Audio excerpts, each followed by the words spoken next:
I've known Devin for a long time. I'd say probably 2017, 2018, when Passive House definitely wasn't cool. No, Definitely wasn't cool.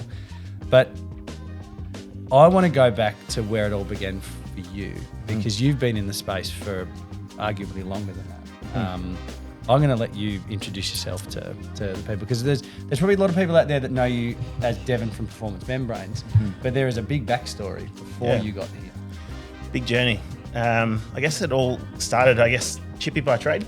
Yep.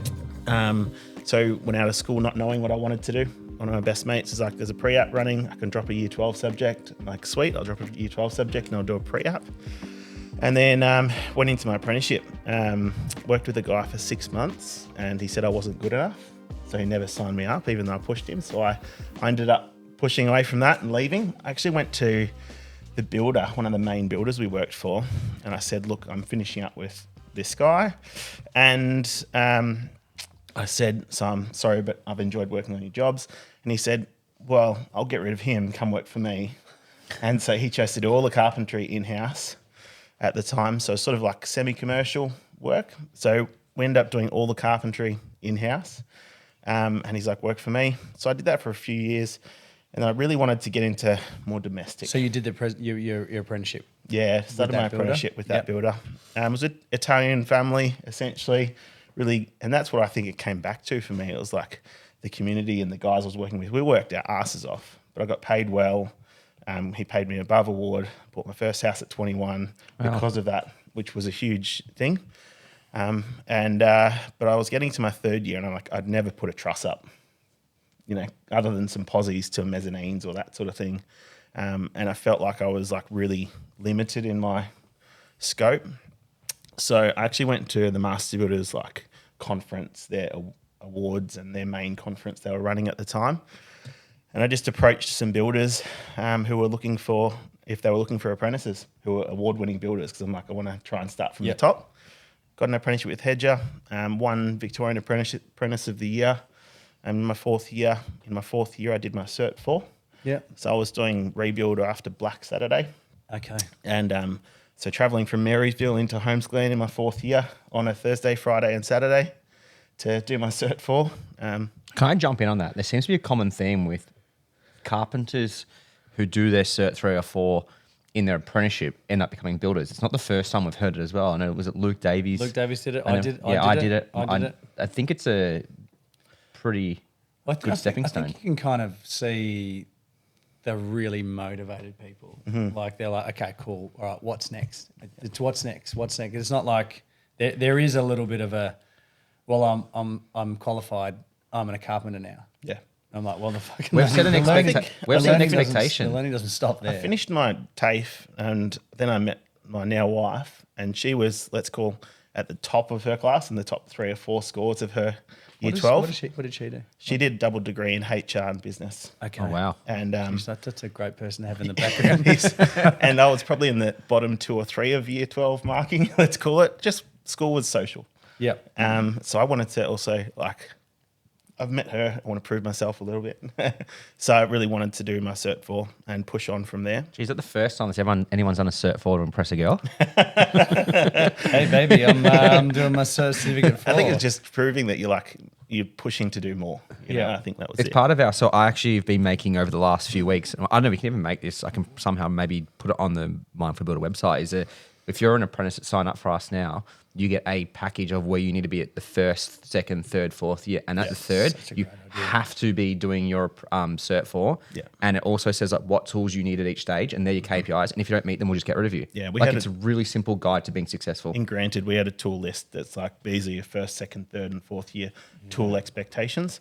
And it was just good because then the other carpenters weren't sharing their tools, or granted wasn't reliant on it. Yeah. Just shows commitment. Yeah. So the journey was finished my apprenticeship. I won Apprentice of the Year, and I had quite a few offers to go into commercial site management just because of winning the Victorian Award with the Master Builders. So I went into that because, to be honest, the high-rise and the big projects were pretty shiny. And I did a couple of Dan Murphys. I did a development in South Melbourne, just off Montague Street, which won some awards with a commercial builder, but I got burnt out. Yeah. I remember driving home from, I was doing Corio Shopping Centre an extension, a dent, what was it, BWS, Yep. and a Coles, and the hoarding fell over at one area, or it was left open, or something happened, and the centre manager called me, and he's like, the hoarding's open, you're gonna have to fix it up. I remember calling my boss, and it was like a Friday night, I was done. And I remember crying, driving back to Geelong because I had to go back. He's like, my boss is like, your job, your responsibility. Wow. And I was done. At the time, living in Pakenham, driving to Corio and Geelong, so so I got really burnt out there. But that's that industry. I feel, especially with carpentry, they jump in the commercial industry because it's the big shining bunny. Mm-hmm. But then they've got to work you 6 days a week. Like, what kind of lifestyle is that? And they just waste their money on crap because they. Yeah, I got burnt out. It was from I had to do 6 days. There was no option. The site was open. Even RDO, for the trades, I had to be there to work out the contract, the scheduling and everything like that. But I learnt scheduling. I learnt how to manage people really well. My bosses really invested in that because that's what they do well. Yeah, they do scheduling. They invest well into that. Then my wife, one of her key accounts, because she was managing assistant manager at Reece Burwood at the time. She got one of her main accounts. I went in site managing with them into residential. So I did that for 9 months and then went to get my license, did my diploma at that point, and I got registered as a DBU when I was 20, just turned 25. That's the same time I got 24. mine. So that's young. Yeah. 24, I went for my interview, and 25, I was in May. I got my ticket, my DBU. So I was pretty stoked. Because I also, at that point in time, my wife and I bought a block in Baronia and we wanted to do a development. And so we did 4 townhouses, and it was literally like, I either have to get this license or I've got to borrow, get someone else involved, this sort of thing. Were you on the tools at all then, or no? Yeah, so Granted, from the start, I was, that's when Granted Constructions essentially started, 2013. And I was on the tools at that point with an apprentice and guys, and I was probably on the tools for about 3 or 4 years. And then after that, I was just managing. Do you think you need to get pushed to the edge to find out where your limits are? Yeah, I was in Granted in 2021, but more so 2020, Granted Constructions. I was at the point where I'm like, I don't like what I do, so I know where I don't want to be. Yeah. But as a builder, I had at the time 8 houses on. 3 were certified passive house, and I had a team of 12 guys. And at that point, I'm like, I don't like this. I'm literally on the phone or on the computer all day, every day, solving problems. Put into aspect, we're also dealing with all of COVID. Maybe I missed something here. Yeah. You got to a point where you just hated building. Yeah. So 2020, I was just done. So 2020. So but go back when you're driving down to Cairo. Yeah. And I guess what I'm trying to say is I actually think, as entrepreneurs and as, probably, riddled with ADHD kind of people, we stand on the edge of that dopamine hit. Yeah. And I think that it sounds as if you went there, you kind of fell off, you've come back, and now in 2020 you realise, okay, hang on, I'm looking over the edge again now. Yeah. I don't like it. But I kind of almost feel like that driving down to Cairo and the way that you've just described it then, I could probably see in your eyes that you still remember it very vividly. Yeah. You're never going to forget that. You're never going to forget that lesson. No. But you've then used it in 2020, 2021 when you're like, hang on a minute, I'm getting to that edge again. Yeah. What was the year between that? When did you? So probably 13 I started Granted. Yeah. And then Granted was doing great. Year on year, a deck and pergola becomes an extension, becomes a new house, and you just keep winning work. An amazing team that sort of built, site managers, carpenters, and that sort of thing. The right people come at the right time is what we always believed. And 2015, I was asked to quote a passive house by a building surveyor. It was their own home in Balaclava, and I didn't know what passive house was at all at that point in time. But there was a course coming up, a tradesman course. So had you heard of it? No, never heard of it. So he's a building surveyor, and I was recommended to him as a builder from another building surveyor. Yep. So he told me that there's a tradesman course to learn about it coming up. So that was the first one. And lo and behold, I was sitting next to Justin, my business partner now, and Poor you. probably chewed his ear off. But we're just really cut of the same cloth. That's all I can say. It's like both carpenters, both loved building, both like we weren't just brought up as a chippy. We were a builder's carpenter. Like we poured the concrete, we built everything. We're involved from start to finish. Who else was in that course? Anyone else? Stewie Lee from Enna House. They're the two that I like vividly remember who I know are sort of active in the space. And I'd say my wife, I came home that first day and I was like buzzing. She's like, you love this trainer, don't you? Was Burkhardt? That was Michael. He came out from Ireland. Oh, yeah. And he just did one course. Yep. But she's like, oh my Actually, gosh. Justin brought him up. Yeah. Justin brought him up. Amazing, you know, and I think that was before social media and everything like that. So it's like this fresh air of how to do things differently. Thankfully, I didn't win that job because 3 years into my running my own business, buying windows in from Germany. Yeah. So another guy did it. He's not involved in Passive House at all. He did the course. He got burnt, did he? I think he does very high-end architecture. Okay. Bayside way, and still runs his business, but he's not involved in any way. Why are you thankful you didn't win that job? It would have pushed me over the end, I think. Edge, cash flow wise, everything. It was like off-form concrete. It was like not just a conventional building. But what happened is it opened my eyes to Passive House. Yeah. And then my wife, Suzanne, and I were like, if we believe in this and if I believe in this, we've got to do it ourselves. Yeah. So that was the journey. We bought a block in Emerald in Mount Dandenong there, and like, let's design and build a Passive House. When was that? So that was 2016. We bought the block. It was finished this year. We 8 years in the house, Cup weekend. So 2017 it was finished. And you've recently retested that house, haven't you? Yeah, and tested it only a few weeks ago. So it was like 0.33 at certification. Yep. Efficiency Matrix did that, and then I just tested it again. So 8 years later, 0.36. And I mean, it's not often that we have someone who's lived in their own passive house for that long. So I was the 6th certified in Australia. So I'm interested. Does Justin let you know that he's was first? We always had the discussion about it, but it's like we only had each other to talk to. So I'm interested to understand the lived-in experience in it over those 8 years. Mm-hmm. Like, has it changed at all from that first year?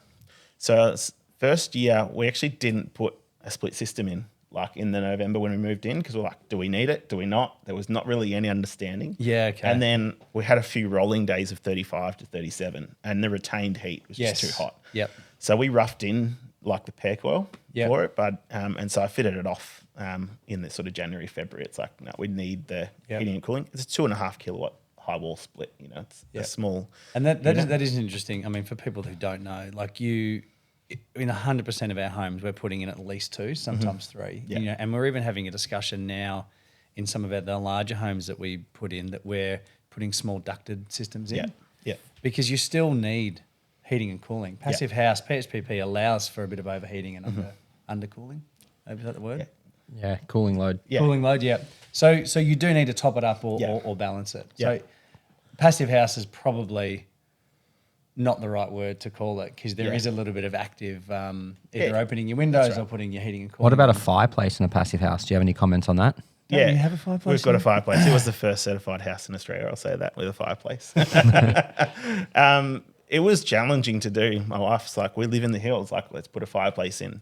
And at the time, it's like, do we need it? Do we not? There was not a lot of knowledge around. So we put it in. Often we'll have a window open when we actually have it on. Have you got a makeup air for it too? Yeah, so it's got external air supply for it. So it's a fully sealed unit, and then just the flue. So you put it on and you need to open windows. Yeah, we have to open a window because it overheats the house. Wow. But like my kids and like myself, I'm in shorts and a t-shirt inside the house all year, and that's a unique experience. Like, we don't change our blankets on our beds for the kids. Like, a lot of people be like, there's a winter set of blankets and then there's doonas or that sort of thing. Yep.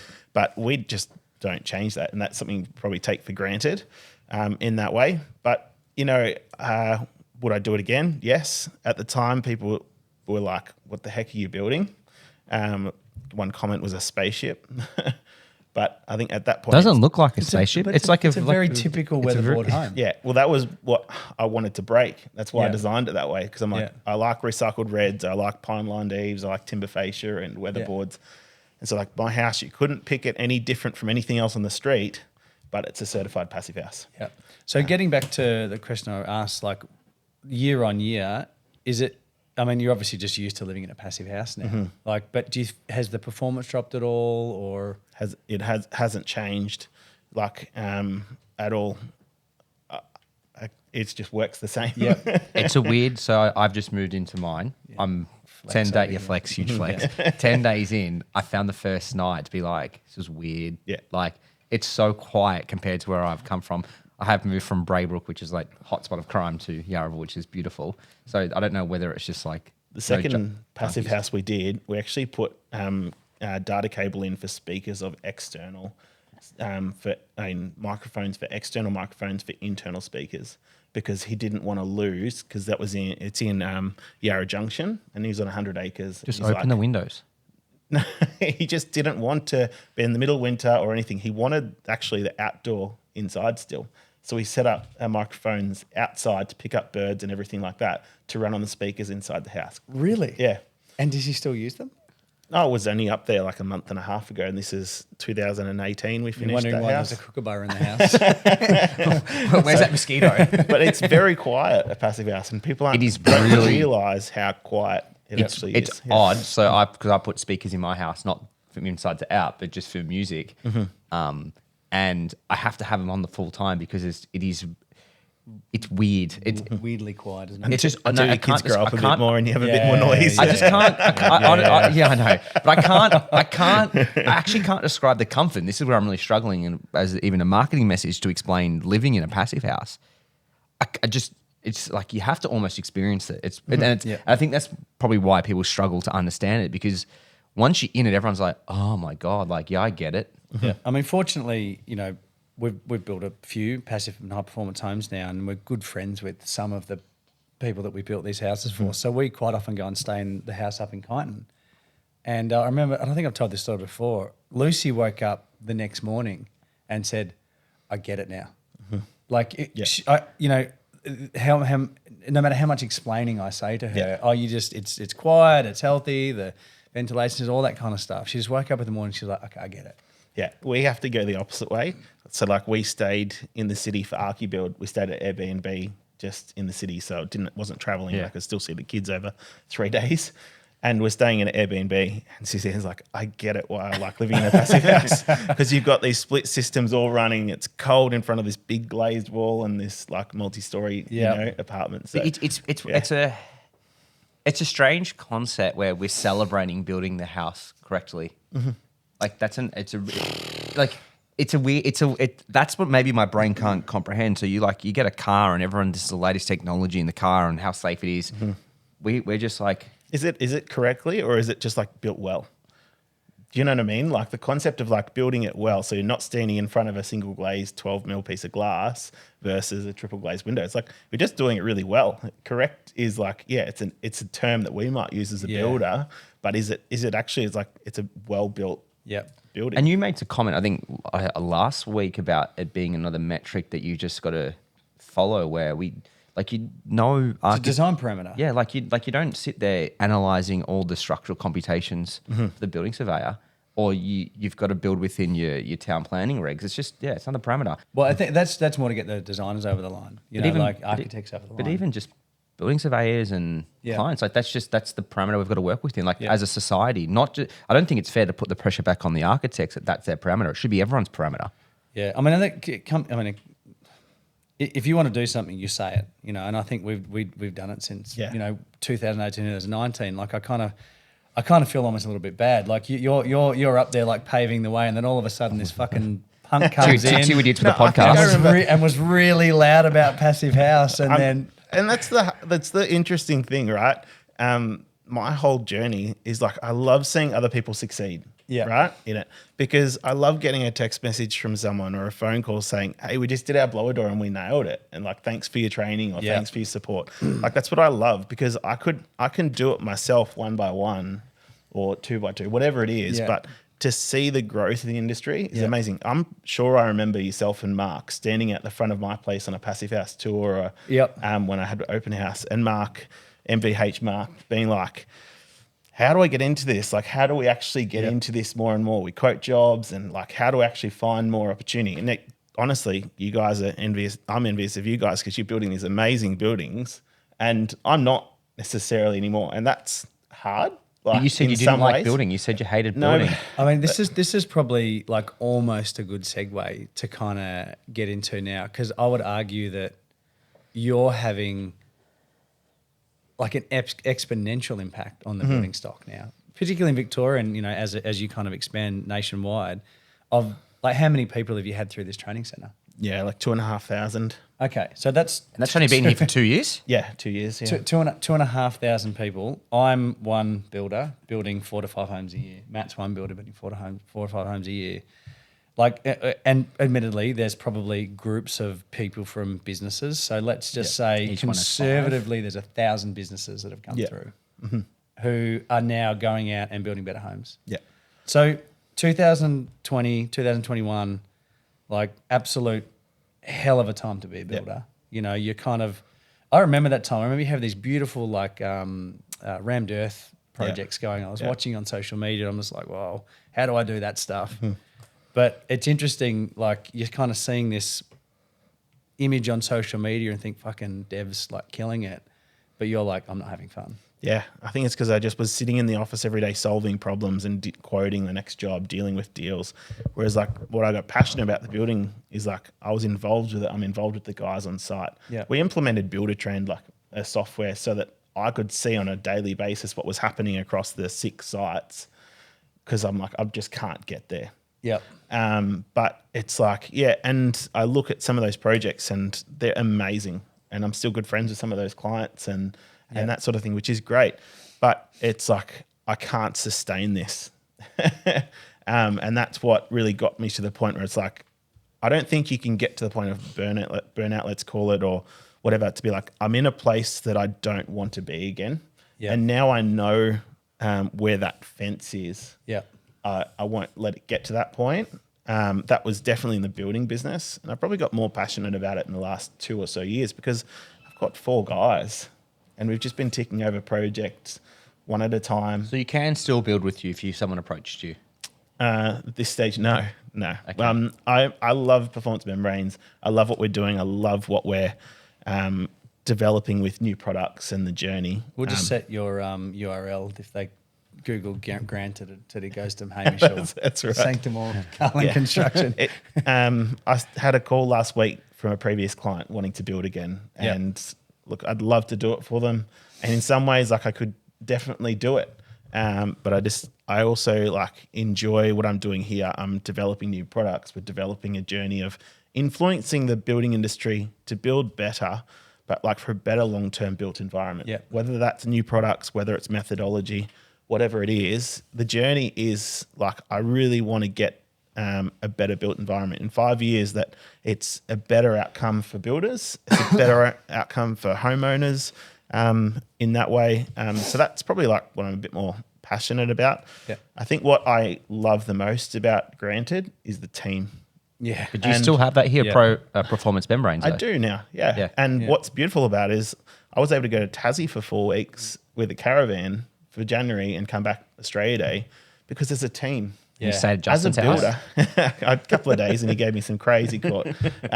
But as a builder, I was honestly like, my site managers are there, or my carpenters, but like I'm carrying everything myself. Yeah. Without a really strong partner, systems? I would have fallen over. You've got to implement systems, but you're still there on the other end of the call. Yeah. Whereas like, so that's where this is like, I've got a team. I've also got Justin. It's really nice to be in a place of having support. And so growing a business doesn't really scare me, let's say, as much as it once did. Well, I'll tell you what, if you've grown a reasonably successful building company, I think every other business is easy. Yeah. Sometimes I wish I had a business partner with construction. Like I just feel like, and then when you get through those humps and you're like, fuck, I just wish there was someone else to share this with right now. Yeah. And then you through it and you're like, no, I'm happy I'm by myself. Like I think in retrospect, to be honest, I should have done that. but we only know these things in hindsight. Yeah. One of my, good mates, he moved to Noosa. Ruben, he was a site manager with us.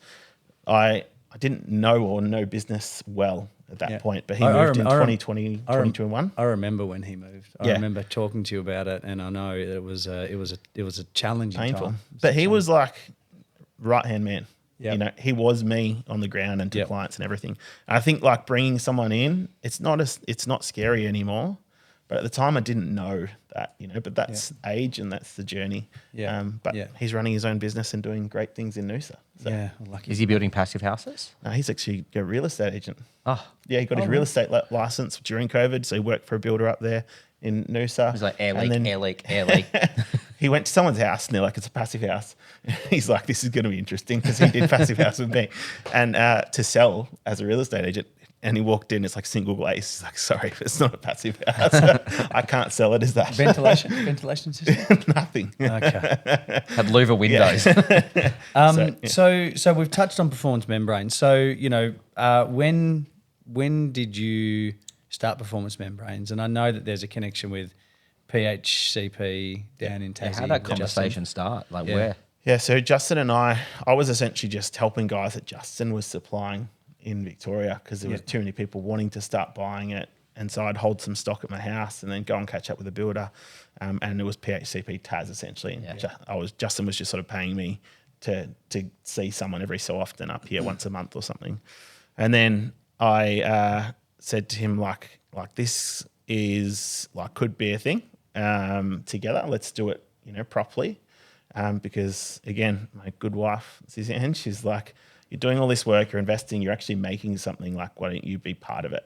And so Justin's like, are you serious, sort of thing? And I'm like, yeah. And he called me back on Monday and he's like, yep, let's do it. So I think it was late 17 or something like that. I reckon that's when I first bought membranes from Justin, and he's like, and then you called me about it. I'm like, no, I buy it from this guy called Justin. And you're like, no, I'm with Justin. I'm like, no, you're not. I need Justin from Tassie. Like, you're in Victoria. And the whole concept at that start was like, no, but you're a builder.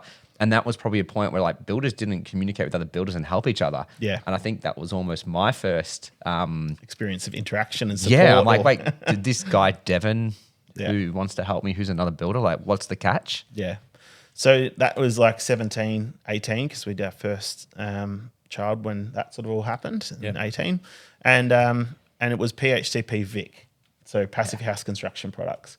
But every phone call often is like, I want to use the membranes, I want to use the roof membrane, or I want to use the tape because I've heard it's good, but I'm not building passive house. So that was a big part of changing from passive house construction products to performance membranes, because it's not just the passive house system. No, yes. It's like 42 passive houses, is it like? Yeah. So that was the journey. So it was really like, oh, this is going to be a side hustle. It's just going to be something that'll tick over. A side hustle. And then momentum, and it kept moving. Building was really busy during COVID. We had so I approached a friend who was sort of came back from the States, or from England actually, as he was sort of a general manager sort of type thing, and he came on with us for about 2 years, 2 or 3 years, and just to support, because Justin and I couldn't keep up while running our building businesses and stuff. So, and it is now performance membranes, and so it's fun. It's great to have a team. It's great to have the support. It's great to see the industry grow from being like in the first passive house group. And I remember getting given at that point in time a roll of Extora tape, and I saved that for my house and stuff like that, but it's like, it was really interesting to go on that sort of journey and see the development of what it is today. So I got a question. You spoke about you've had 2,500 people come through here. Yeah. And this is a very maybe question you might know the answer to. Do you know your retention on your customers, retention rate? It's hard to judge now, but we would say that 70 to 80% of people who came through the training room would use the products. Yeah. At least so once. I was hoping your number was quite high like that, because what I'm saying is like the product obviously works. The people who keep continuing coming back, and if 80%, 8 out of 10 builders are coming back to the thing use is, it. the builders and tradespeople are tactile. And when people experience using the tape or the membranes, they can't Unlearn it. Unlearn it. And that's why the training room works so well, and the actual description and understanding and explanation being in place. And we max it out at like 15 people in our training room because we want it to be interactive. I want people to not be scared about asking a question and talking things through.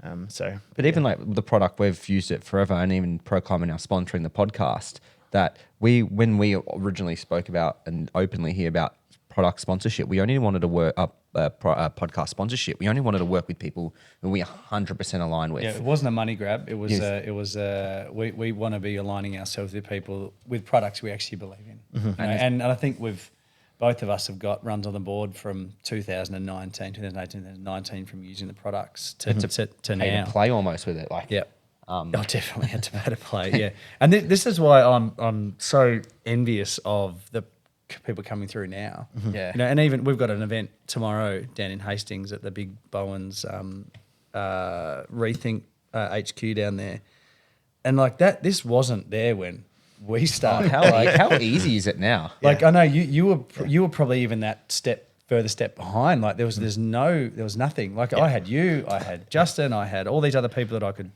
talk to. Yeah. I remember buying my windows from Unilux Windows and buying them in from Germany for my house. And like, I had no idea how they were going to turn up, whether they had reveals on them or what, you know, like I'd never done this before. But the process is so easy though. It is easy now. Yeah, it's now. But at that point in time, it was like emails. There wasn't like FaceTime, you know, there wasn't Zoom or anything like that to have a conversation. Every conversation that I had with Stuart from Unilux he's a great fella, isn't he? Yeah, on the phone or on email. And it's like you don't get that interaction the same way as we do today, and that trust or understanding. Yeah, you know, I'm sure now I could probably FaceTime the factory and see them or get photos of that. Yep. It just wasn't available, and that's where having some support like with Justin. I remember being on the phone to him that many times. I remember asking him, "Do I use the blue tape or the black tape on the outside of the building?" I've asked you that question before. Which one do you use? I actually was with Dan at ProClimate last week, and I asked him why.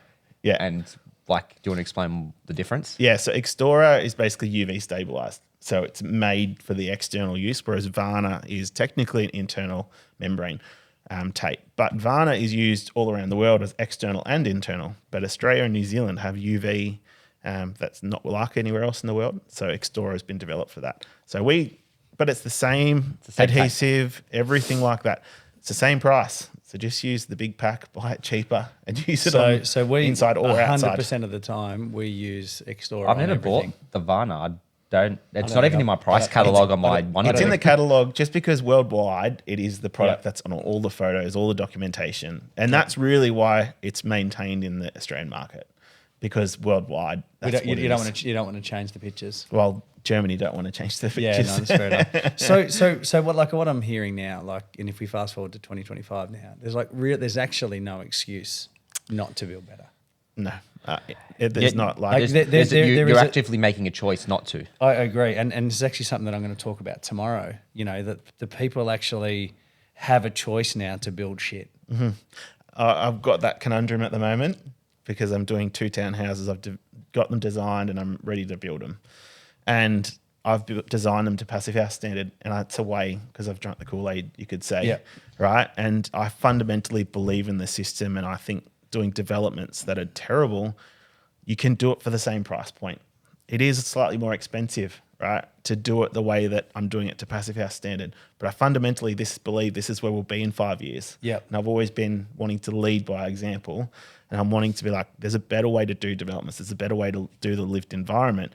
But at the same, so I can't just, it's probably 100,000 over budget for the bank's view. Yes. As a valuation, right? But it's like, I can't just rip out the 140 walls and the Intello and everything like that because I want to get it to that price point. I'm like, I'm just going to push it back a little bit to be like, let the pricing catch up. To be like, I can't just rip it out just to do a shit job. I mean, if we look at, 2020, 2021 to now, that's 5 years have gone, and it kind of feels like, a second ago, but it also seems like a really long time ago as well. Yeah. And you look at where the market is now, right? Like the fact that you've got 2,500 people that have come through here, that's only going to double or triple in the next 2 years. So there's more people producing this. There's more awareness in the broader market from homeowners, and I'd argue that. And again, we all live in a bit of a bubble because people are coming to us for the bubble. that solution. We live in a bubble, but I think the bubble's growing. It has. I feel the bubble's growing. I'm going to argue. I agree, but I'm going to argue the opposite side. Is it? But from my side as a supplier, yes. Yeah, I think it has 100%, because there's a lot of guys who don't know what Intello is. As an example, is an airtightness membrane. Yeah. But they know what a good WRB is. Yeah. And a fully sealed in it. But that's a great start. But that's Exactly. a building better conversation. Yeah. I agree. But is that lifting the passive house side of things? Because ultimately, that's the gold sticker. I personally think we should stop focusing on the passive house thing, because I actually feel it's a bit of a barrier. And I think we need to just look at durable, healthy buildings. Yeah. And because we can get a durable, healthy building that's not a passive house. Yeah. We can get a durable, healthy building that's just got extra sauna on it. But as a builder, you need to understand what the risks are if you're not putting an intelligent membrane on, or if you're not managing your ventilation right. Yeah. But I think that's where, like, all these young builders coming up now, with all the information that you're doing and all the information that we're putting in and all the information the SBA is putting out and all the other huge amount of people giving up their time, Joel Seager, Cameron Munro, like all of those people, builders have the information to make decisions around where is the risk point. It's just not builders though. On a building permit goes the engineer's license number, the architect's license number, the builder's license number. It's not far off a trade's going to put their license number on it. It just becomes this. And that's probably more reason. That's what I'm saying. Better. Yeah. So I'm like, what I'm saying is like, we're all liable here. Yeah. Like, and that's a huge. Yeah. That's going to play out in the court somehow. Traditionally, like, it's been the builders hold the. Yeah. I reckon it's the building surveyors that hold they're the ones that hold the bucket. And that's what I think what we're looking at here behind us, this extra sauna, is probably the cheapest insurance policy that you're ever going to take out as a builder. What is 80% of VCAT and DRV claims? Water. That could be bathrooms. And the standard has changed in regards to bathrooms. You've got water stops, you've got flood testing, a lot of guys are starting to do, and that sort of thing. Essentially, outside of that, it's like you got water leaks from cladding and windows and that sort of thing. And like claddings, to be honest, they're tested with a membrane. And a lot of the time, it's our membranes behind that, because they know our membranes work properly, that they want to get the certificate saying their cladding is compliant. But it's the system, right? So there's a lot of claddings that leak, but they're relying on the WRB behind. But are you in the install guide now? So like, for example, and I'll use a product that's James Hardy, for example. Yeah. Behind, they've got their own product that they have. Yeah. But would they say, hey, to make our system warranted as per the install guide, you have to now use the Pro Climber? There's multiple products that say you have to use extra sauna behind the cladding. I'm pretty sure WeatherTech's one of those. WeatherTech has it now. Yeah, and I think Bodo cladding has it. E-Tex, there's heaps and heaps of claddings that have it. Which makes sense. Yeah. Like, and it's not just, we're not just, standing behind a, pretty blue backdrop here. Like, this shit works. But it's also that the testing has started to say you have to specify the membrane that was used, whereas there was a bit of a loophole that suppliers were doing the test with ours, but they were saying you have to just use a membrane that's a WRB behind Class 4. Yeah, Class 4. And so it wasn't giving the full picture. But now that's actually reversing, and there's actually, which is great for us in the long term, but it's also great for the building that people are using the right system, complete system. People need to understand cladding doesn't protect your building from water. I think that's probably the one myth that we've all grown up with as a builder or tradie or architect or anyone. This is your weather. This is your line of defense. And the fact that, like, when we build now, it allows us to. Well, we're about to go into summer here. Yep. There's going to be a few 35-degree days. It's also going to go that everyone's in Christmas, having time off for probably by the time they listen to this 4 weeks, and their frames can get wet. But also it gives them a chance when they get back we can keep working, because if it's 35 degrees, we've got shade. We've got a whole house of shade. I'm actually going to have 2 projects. Like, we think we're going to get tin on. We're not going to get flashings on, but we think across, project in Eltham, a project in Upper Ferntree Gully, we'll get the building wraps on. And I know I can go away for 3 weeks at Christmas time and know that those buildings are... It's my Instagram, I think, post video tonight. Perfect. I'm actually like going like the whole, like, the best thing you can buy yourself for Christmas as a builder. is put this on your house and for also your clients long term. Yeah, we're wrapping the Christmas present. A couple of years ago, I did an big extension, and we had it plastered with just Mento on the roof. Yeah. Oh no, we've plastered. We have had cladding going on and plaster going I've on. had joinery on walls painting without pizza cladding on. Yeah. Which is crazy. So it's fun that it works. Yeah. Over the last few weeks, actually, you've had some new products come out, and I think like the name changing to performance membranes has probably allowed you to kind of then expand into, I guess, other product offerings as well. And behind us we see all these ventilated cavities, all the cavity closers, and ventilated cavities become a thing, right? Everyone's putting ventilated cavity. Everyone loves showing that on social media, and that is awesome. Like if you go back 3 years ago, there might have been a couple of us doing it. Now everyone's doing it. It's a cool thing. Not Trader Pine. Shut up. It's awesome, right? It's really great. But Justin. These cavity closers, like these are not only allowing proper ventilation, but great for bushfire areas, great for vermin and rodent control. So other than the cavity closers, are there other things kind of bubbling away at performance membranes? Yeah, so there are probably, Justin and I have probably about 5 or 6 products that we're developing. I can't say that'll be the end either, but 5 or 6 that we're developing at the moment, which will be performance membranes products. Cavity closers was one of those, but we have quite these 5 or 6 others that we're in development. So over the next 12 months, we more than likely will launch 3 or 4 of those. Awesome. But it's really like hearing, and from my experience, it's like, I remember doing my first 4 townhouses, Suzanne and I did for ourselves, wrapped it with foil super tight because I was passionate and stuff, and then putting EPS straight on it. And I just am like, I think those buildings are still standing, all good right now. But for me, it's like we developed this, and I want to be the solution-based approach. And Justin and I being builders, we understand to talk the talk. We understand the build-ups. We understand the details. Well, no, you not only that, you understand risk. Yeah. How do we find a solution for a problem that's in the industry or that builders come up against? Because it's always going to be that way.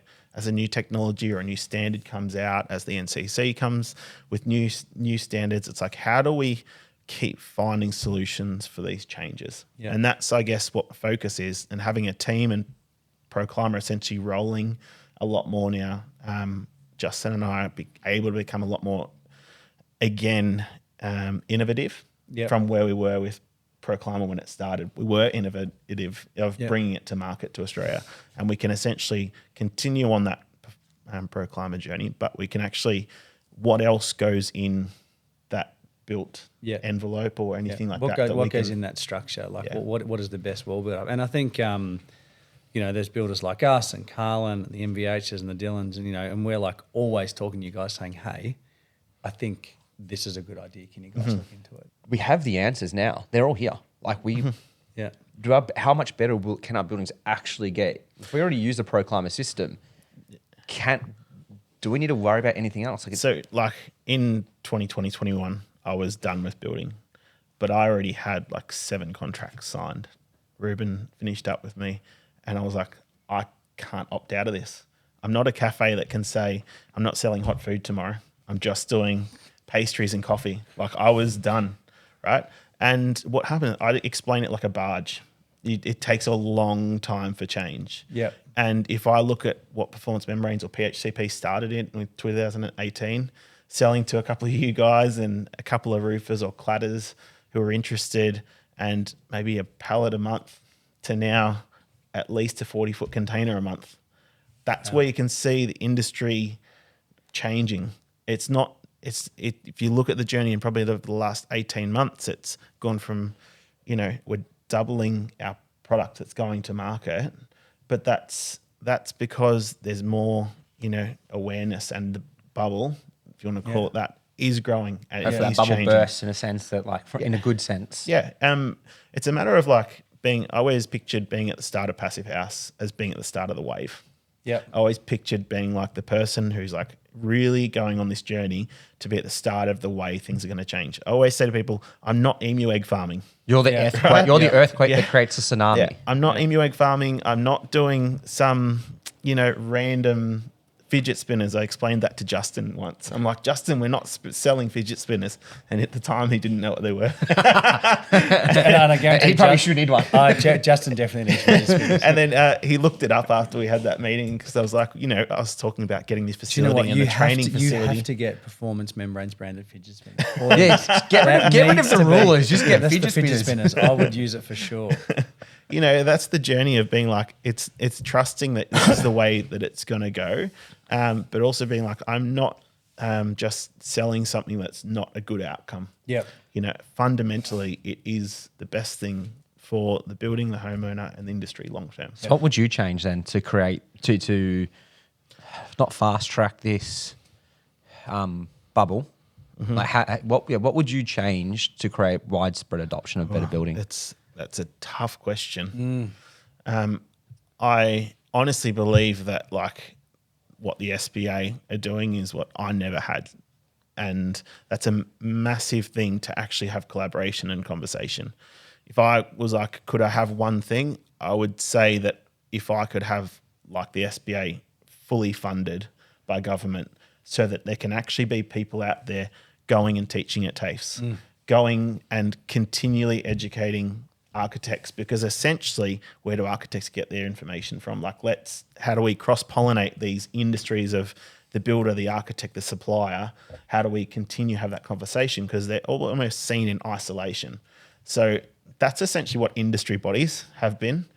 But poor Phil Alviano at the Master Builders, he's been one man in sustainability in the Master Builders since I won the award with them in 2011. Smokes and mirrors. Hey, we're sustainable, but we really don't care. I would love them to actually invest in that and actually put some like skin in the game to be like, this is the future of the way things are going. I don't know the HIA. I don't know where they're at. I don't know other industry. I'm not a member of either. It is interesting though. I mean, obviously I'm reasonably close to what's happening in SBA at the moment. Yeah. And there are some really great conversations that we've been having, but you've hit the nail on the head. We're 7 busy builders, right? And we've now got a part-time COO back, but we've still got so much that we want to achieve. But we hit a ceiling with what I can do, with what Brian can do, with Simon, like what all the other guys can do. So you are absolutely right. We need some kind of funding, and I'd say it's a couple of $100,000 to be like, if we got that from the government, we could then employ people really like. It's just an investment. That return will come back to them. And look, I don't want to let too cats out of the bags, but there will be chapters. So where there are people in Tassie and Adelaide and Sydney like wanting these events to be over there, and I'm just like, just be patient. Yeah. There's only so much we do, and we want to do it right, and we're not running out to roll it out really quickly just to happen. Like we want it to be done right. Yeah. But we do need money, and performance membranes. And I don't want to hijack the conversation too much, but you guys have been big supporters for a while, and you guys are very generous with your contribution.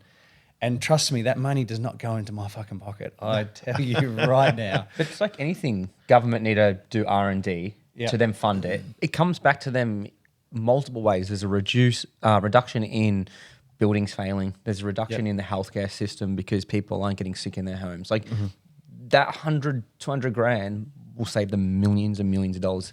Yeah, I think that quickly. Like, to be honest, like the industry would benefit in such a big way by having some champions. Yeah.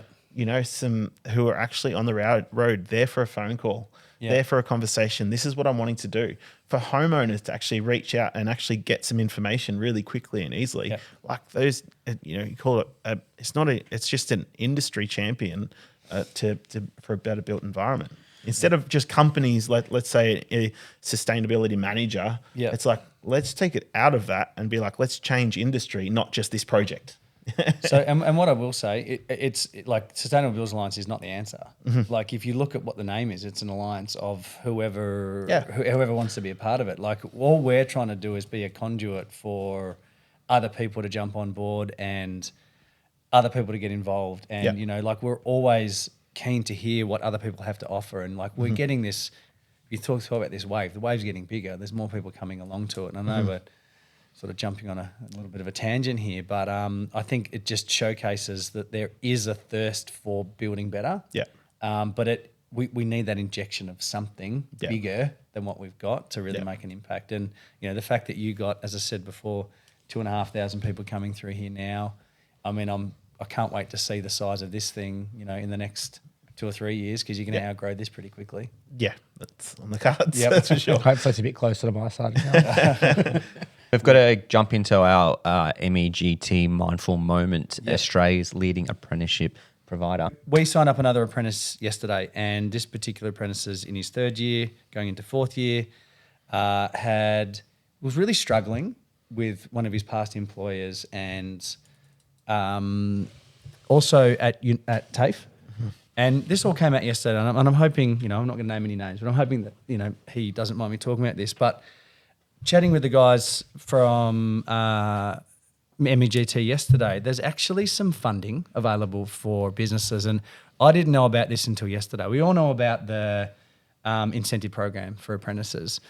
There's actually and I hate the word, but there's actually a disability funding available for employers, which includes neurodivergent people, ASD, ADHD, and dyslexia. Yep. Now, if we look at the industry broadly, I guarantee there is much more neurodivergent people in here than there is actually neurotypical people. Yep. Now, we are going to apply for this funding because it is $200 to $300 a week, which we can reinvest back into our staff members. Yep. And we can have the support, and we can know that we can take a little bit more time to adapt the way that we're delivering training to individual people within our organisations. Yep. And I think I didn't know about this until yesterday. So MEGT, thank you for bringing it up. It isn't a federally... We've got to get them on to talk about all these incentives. It's a federally funded... It's not just MEGT, but it's a federally funded thing. So that's my mindful moment. So if you don't know about it, definitely look into it, because I guarantee if you're a business owner in the construction industry, one of your apprentices is, I'm going to say... Spicy. Yeah. One thing about apprentices, I often hear trades say, there's no good carpenters coming through, there's no good plumbers, or that sort of thing. We're our own worst enemy because we don't want to commit to an apprenticeship journey or an apprentice. Yeah. It's like, what is the future of the industry going to look like if you don't invest in having an apprentice today? This is a government system problem, though. They're wanting to spit out 3 apprenticeships and fast track it. So the numbers look good, but long term, that fucks everything. But builders and the way the industry is built is like, we often will have like a subby come on, or we want carpenters to get the job done, but we don't invest in the actual apprentice from the start.